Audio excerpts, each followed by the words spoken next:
So the two things to take away from this immediately. One is, even if a Greek city wanted to be faithful to Rome, all right, it was difficult in these years to know whose Rome you were going to be faithful to. Whom were you going to support? Do you support Pompeius against Caesar? Do you support the assassins against the Philhellene Antonius and the heir of Caesar? Do you support Antonius against Octavian? Who do you choose? And how do you make that decision? For what it's worth, Athens chose wrong in every case. That's one point. The other point about it is note that all three of these major battles took place in Greece. The Roman civil wars would take a terrible toll on Greece. And the cities of Greece, including Athens, were in pretty bad economic shape by the time Augustus came to power and were in need of peace and stability, along with a vast infusion of resources if they were to recover. So now to the particular problem of Athens and Augustus. Immediately after Actium in 31, Augustus sailed from Actium, right here, down to Athens. All right, almost immediately after the battle. We're told he did three things. He, quote unquote, arranged affairs in Greece. He participated, metalambano is the verb that's used there. He participated in the mysteries, and he distributed grain to Greece. Right. Now, the cities of Greece, as I say, were in a bad way. Plutarch, quoting his father, who actually lived through the period, says that the cities had been stripped of their money, their slaves, and even their beasts of burden as a result of all these years of war. So this trip to Athens was short, and it was not about Athens, but it was about settling affairs in Greece so that Augustus could move on to deal with his opponents who had now retired to Egypt. Athens was a major city, was the major city of Greece, but most importantly in this case, it was probably the port of Piraeus that Augustus needed, because it could support his large force that he needed to restore, reprovision before he was going to leave to go to Samos, and then from Samos he was going to go down to Egypt. He didn't get there, we don't need to get into that now, but that was the plan. So this first trip to Greece, what I want to emphasize is there's no evidence this is about Athens. This is about dealing with Greece, setting up settling things so he could move as quickly as possible down to Egypt. The only thing that seems to have anything to do with Athens here was the participation in the mysteries.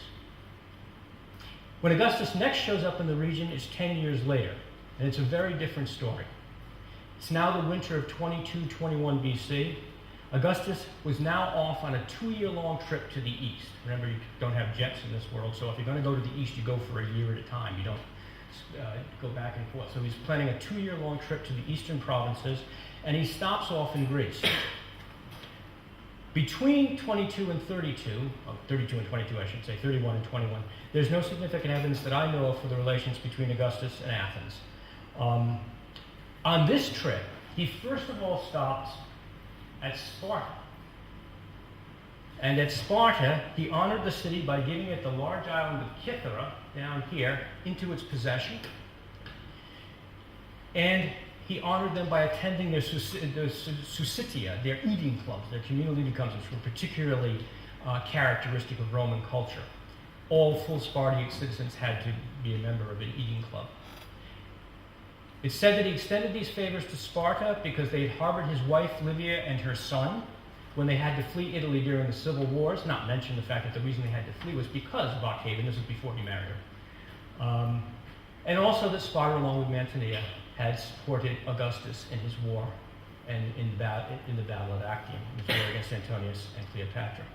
Augustus then next went to Athens. And I show you this Google image. All right, so you get a sense, you all know where we are here. The great cement mass here is Athens, right there. The island of Aegina and Eretria up here. We'll figure in a couple of seconds. He next went to Athens.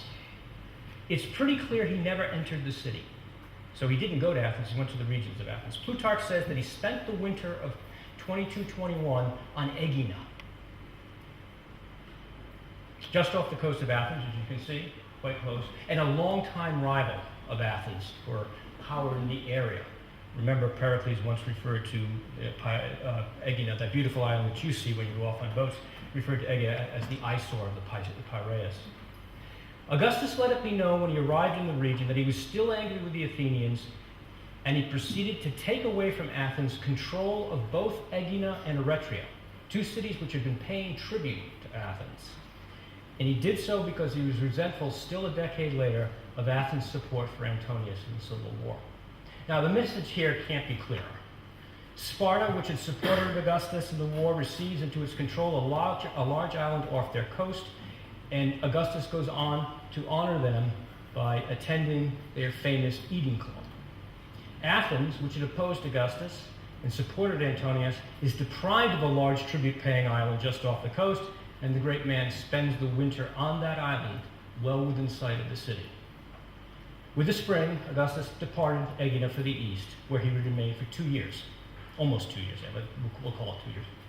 So now we move forward to 19 BC. Augustus is returning from the east, and he's again in the area of Athens. But this time, he not only stops in Athens, but the city arranges to have the Eleusinian mysteries celebrated out of calendar, off date, so that he can participate in them. All right? Furthermore, the archaeology of Athens after 19 BC shows a distinct change, at least as it relates to Augustus and the Romans. Over the next 2 decades, there will be a significant building program. And I'm just going to go through some of these, and there may be archaeologists in the audience, and you can correct me on this. It's very easy to do because I don't know much about archaeology, but what I can glean from books.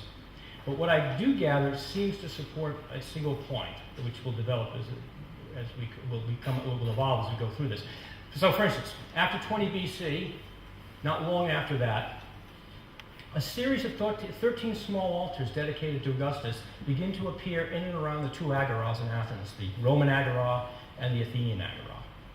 In about 15 BC, the Odeon of Marcus Agrippa is dedicated.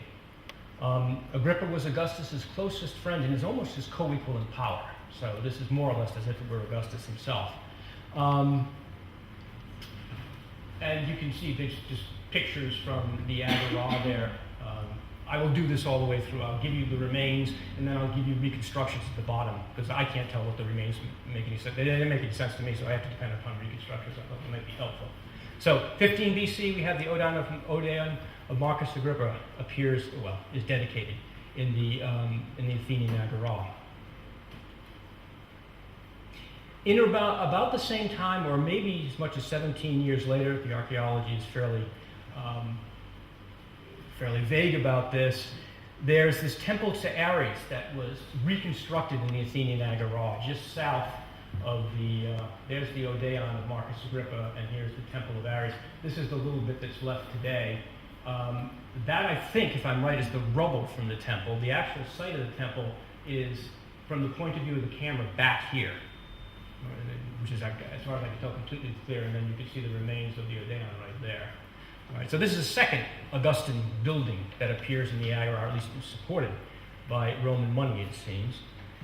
In and around 11 to 9 BC, the Roman agora in Athens is dedicated. So that's now yet another Augustan building. Here's the agora, the Roman agora, over by Monastiraki. And again, I show you some of the remains and then a reconstruction down at the bottom, what it looked like, just a big square, basically. Actually slightly trapezoidal, if I recall correctly. Now, one thing about this Roman agora had been started by Julius Caesar in 47. He had set the plans out for it, and maybe some of the work began. But it's clear that over the next 25 years, not much could have been going on. And it would require ultimately a subvention from Augustus himself to finish the building. All right. The hiatus in construction of the Roman agora here in Athens can be demonstrated by reference to the Forum of Julius Caesar in Rome. They're almost the same size. The Julius Caesar Forum is about 12,000 square meters. The Roman agora in Athens is about 10,800 square meters, but roughly we're talking about the same size. It took 8 years from the time this was dedicated to the time it was finished. From the time it was planned to the time it was dedicated was 8 years. The Roman agora here in Athens took over 30 years. So it's clear there was a long hiatus of building that went on, and I think it's reasonable to assume that nothing much was going on with the building of the Roman agora before 20 BC. And then after 20 BC, it was built fairly rapidly and then dedicated.